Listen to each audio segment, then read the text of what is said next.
Les uns à la gare, les autres au château.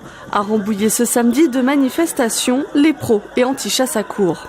C'est une pratique cruelle qui consiste à traquer un animal pendant de longues heures pour le liquider ensuite à l'arme blanche ou le faire noyer par les chiens dans un étang et pour finalement donner l'animal à manger aux chiens. Ce n'est pas une chasse pour se nourrir.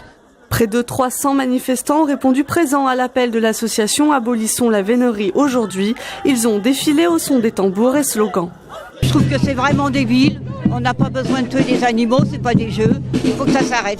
Pour dénoncer la barbarie de la chasse à courre et pour dénoncer à quel point ça n'a plus lieu d'être au XXIe siècle. La chasse en tant que telle me dégoûte parce qu'il y a de moins en moins d'animaux en forêt, parce que le non-respect de la vie. Au tambour ont répondu les corps, les pro-chasses étaient près de 400.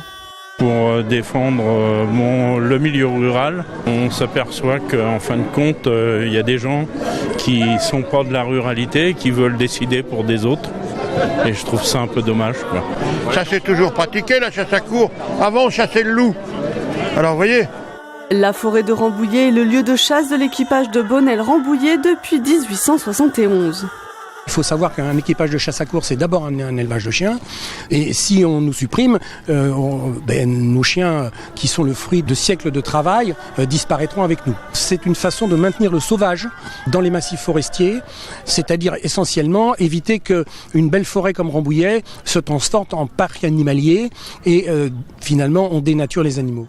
Les deux cortèges ont défilé sans se croiser. La chasse à courre a pris fin ce week-end.